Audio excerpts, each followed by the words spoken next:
E estamos de volta, sejam bem-vindos então à segunda parte da nossa aula sobre motivação e liderança. E agora na parte 2 nós vamos falar de lideranças. Liderança então.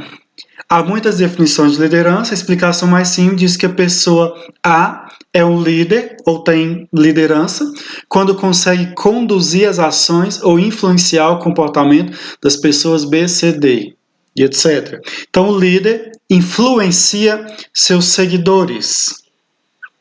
Estão entendendo? O que é ser um líder?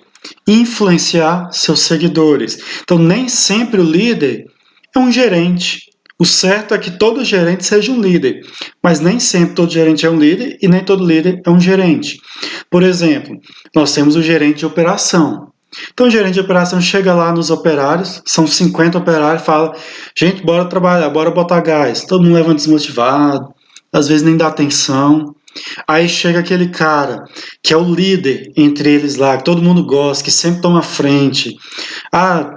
Que corre atrás, que pergunta, vai emendar o feriado, vai ter isso, vai ter aquilo, corre atrás dos direitos deles, eles enxergam ele como um líder. Ele fala: bora gente, bora trabalhar, falta só mais 3 horas para acabar, vamos lá, vamos colocar gás, vamos colocar, todo mundo levanta.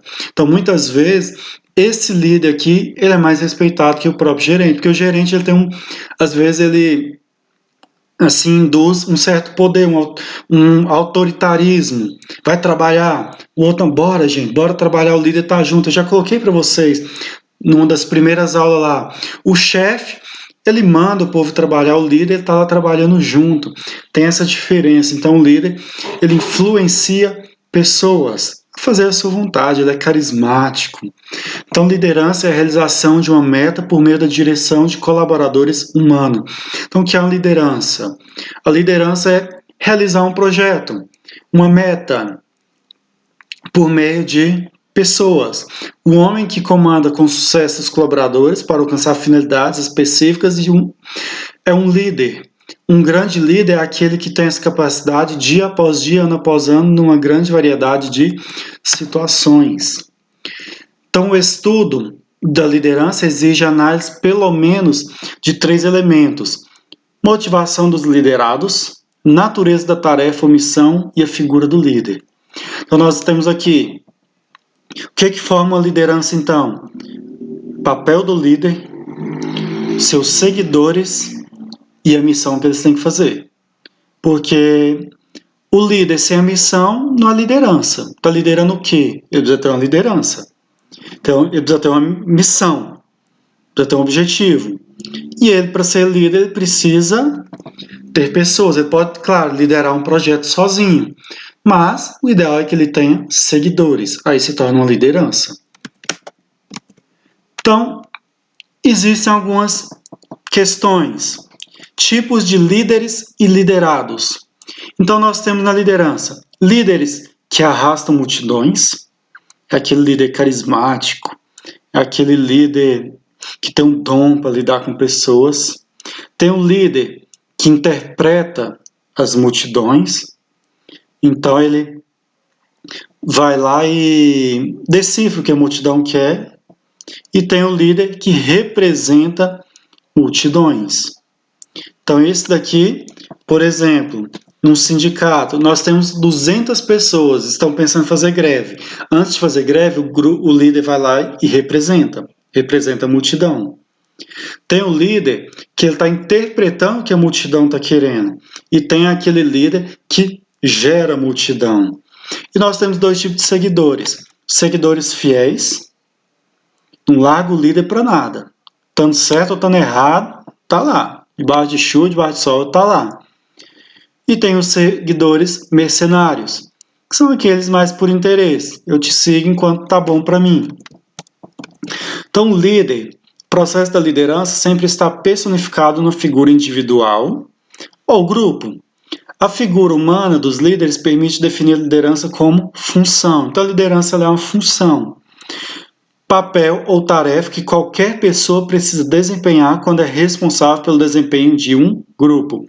Independentemente de suas qualidades, muitas pessoas são colocadas em posições de liderança. Então, o professor muitas vezes está em posição de liderança, o gerente, o dono da empresa, são um político importante, são lideranças em que precisam dirigir os esforços de outros para realizar objetivos. Treinadores de equipe esportiva, professores, regentes de orquestra, sacerdotes, diretores de teatro, cinema, todos os tipos de gerentes. Todas as pessoas têm metas para realizar com colaboração de grupos. Então, a liderança é um dos papéis que devem desempenhar para atingir suas metas. Então, aqui o líder, tipo de influência que o líder vai exercer, forma de usar a autoridade. Então, nós temos autoridade e autoritarismo. Autoridade é você falar e a pessoa ser influenciada, responder ao seu chamado. Gente, bora trabalhar? O pessoal levanta e vai. Autoritarismo. Gente, vai trabalhar? Já é mais grosso, já não se envolve tanto. Quer mandar. O líder ele não pode mandar, o líder ele tem que se colocar, ele tem que estar no meio daquilo ali, ele tem que abraçar a causa. Personalidade, motivação e habilidades. Então, esses são os 3 focos de estudo dos líderes. Então, nós temos aqui o tipo de influência que o líder exerce sobre os seguidores. A influência que se baseia nas qualidades pessoais, chamada liderança de fundo carismático, é um dos tipos de influência e deve ser estudada ao lado de outros tipos. Esse é o foco de Max Weber, analisado no capítulo 2, que foi aulas anteriores que a gente tivemos. Quando a gente viu Max Weber, a valorização pela burocracia. Então, ali, tipo de influência, eu preciso ser, então, carismático. Eu preciso falar e a pessoa entender. Tem professores, por exemplo, que falam, os alunos não escutam, os alunos não fazem silêncio, os alunos não têm respeito ou não seguem aquela liderança.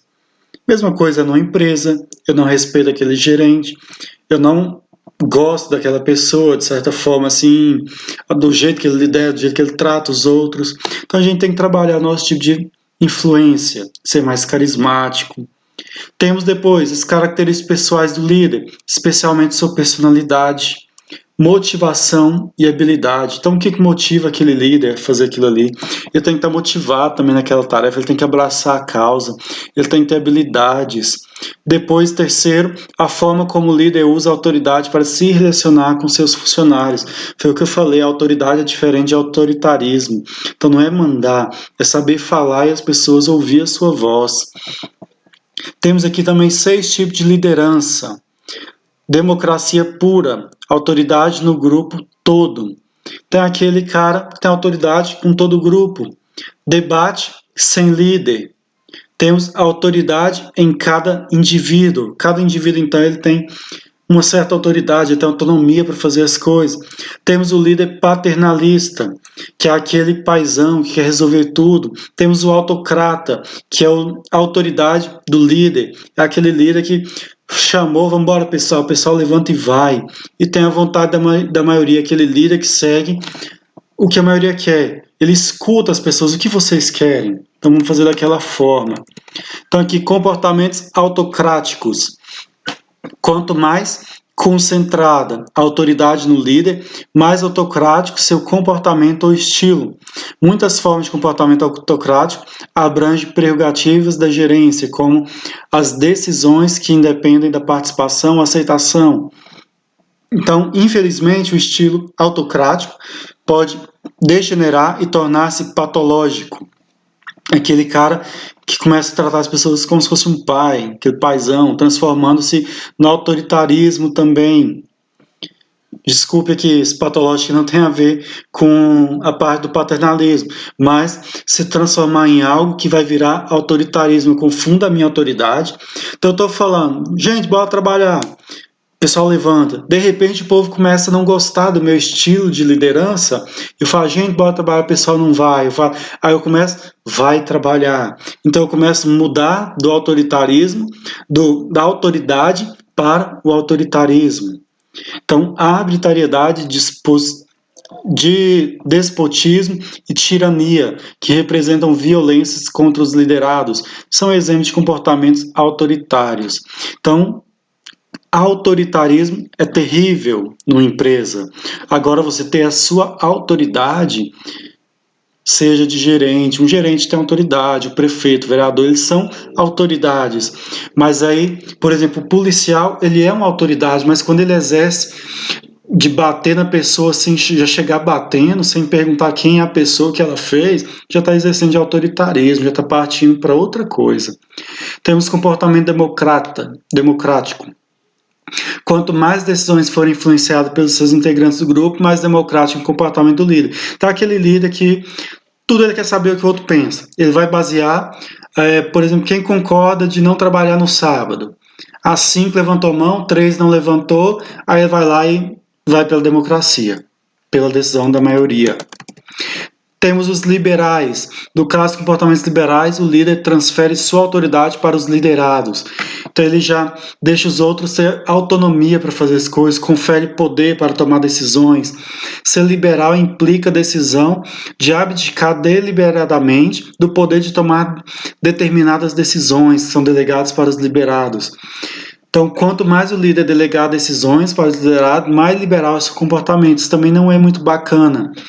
Eu ser muito liberal, eu tenho que deixar eles tomar alguma decisão. Por exemplo, estou andando na rua no carro da empresa, furou o pneu, tem que ter autonomia para ir no borracheiro ali e já remendar o pneu. Não preciso ligar para o gerente, oi, posso remendar? O que faz? O cara tem uma autonomia, está poupando tempo. Agora, deixar os caras ter liberdade para fazer muita coisa, não vai funcionar também. O líder vai perder a sua força. Então, aqui a gente tem um quadro comparativo, o uso do poder do gerente e a área de liberdade do subordinado. Então, cada tipo de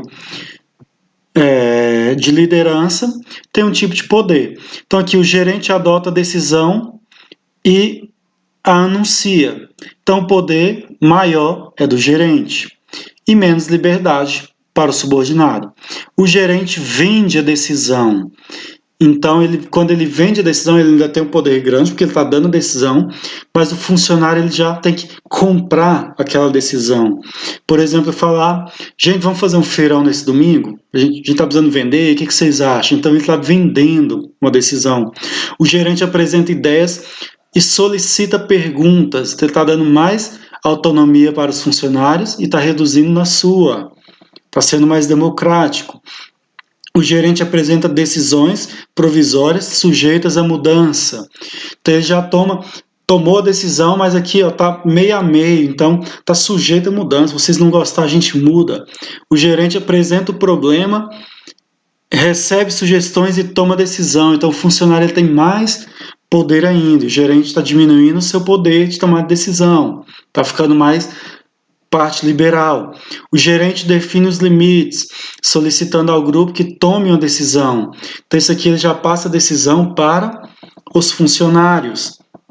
Só que ele define os limites, ele ainda está no controle. E o gerente permite que o subordinado funcione dentro dos limites gerais definidos em nível superior. Então, aqui praticamente é o liberal.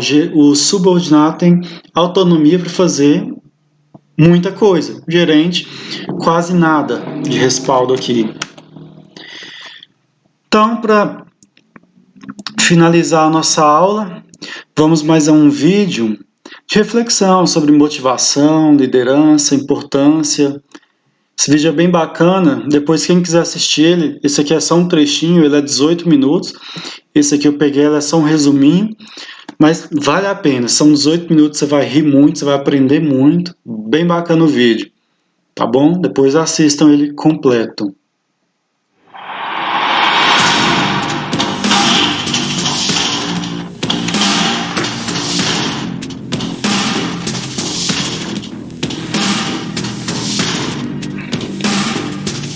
Outra perguntinha para você pensar, que é uma pergunta simples, não é muito profunda. Quem tem mais chance de vencer na vida? O inteligente ou o motivado? Quem tem mais chance de vencer na vida? O inteligente ou o motivado? Por incrível que pareça, quem vence na vida não é o inteligente, é o motivado. Porque o motivado, ele consegue ir além do problema, ele consegue buscar solução. Já ouviu falar de Bill Gates? Bill Gates é o homem mais rico do mundo. Você acha que o Bill Gates é inteligente? Lógico que ele é inteligente, mas ele é muito mais motivado. O Bill Gates, só para você perceber, só para você lembrar, o Bill Gates não tem faculdade. O Bill Gates trancou a matrícula no primeiro ano de faculdade, porque o pessoal chamava ele de nerd. Nerd não tem tradução, mas seria o CDF, seria o nosso babaca, seria o nosso... A melhor tradução que eu achei para nerd é jacu. Você pode ver que ele tem uma cara de jacu. Ele, com 19 anos, ele montou na garagem do pai dele uma empresa chamada Microsoft. Ele precisava de um sócio, que não podia abrir sozinho, e voltou na escola para ver se alguém queria ser sócio dele. Ninguém quis, a não ser um outro jacu. Porque pense comigo, toda sala de aula tem 2 jacu, não tem? Eles montaram a Microsoft. E aí vem a história. Você acha que ele é inteligente? Não é tanto não. Quem é o gênio em informática não é o Bill Gates. O gênio em informática é o Steve Jobs. O Steve Jobs é um gênio. É o cara que é da Apple. O cara que fez o Macintosh. Esse cara é um gênio. Esse cara foi o primeiro que fez um computador de fácil acesso. Só para você ter ideia, quando ele fez o Macintosh, ele e a equipe dele, tinha 40 dias de espera para você conseguir um Macintosh. Por que ele não ficou multimilionário e o outro ficou? Porque esse é inteligente, o outro é mais motivado. Esse pessoal aí do Macintosh ficou olhando para o espelho, porque eles tinham o melhor produto do mundo, ficaram como olhando para o espelho. O Bill Gates, pelo contrário, o Bill Gates, ao invés de olhar para o espelho, ele olhou pela janela. Alguma semelhança com o Windows? Bill Gates percebeu que o pessoal queria um computador parecido com o Macintosh, mas não tanto para gráfico, mas para operacional. Sabe o que o Bill Gates fez? Um programa parecido com o Macintosh. Levou esse programa na IBM, na época o maior fabricante mundial de computador, e disse para a IBM: eu tenho um programa parecido com o concorrente de vocês. O meu não é tão bom, mas eu prometo atualizar. Você pode ver que ele está atualizando até hoje, né? A IBM, como imaginou que o futuro do mundo estivesse no computador, não no software, começou a usar o programa dele. E deu no que deu. 90% dos computadores do mundo trabalham com o programa Microsoft. Esse homem ficou o mais rico do mundo. Um jacu.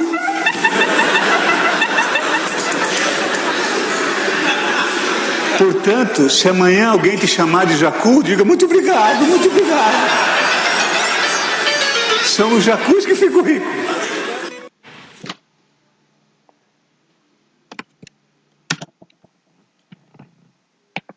Espero que tenham gostado. Esse vídeo ele é bem bacana. É bom você assistir ele todo. É motivado inteligente. Você joga no YouTube, é 18 minutos.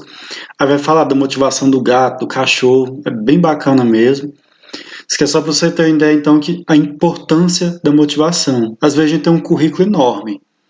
Faculdades e cursos e mais cursos, mas a gente não é motivado, a gente não é feliz, então a gente não produz, a gente não tem desempenho.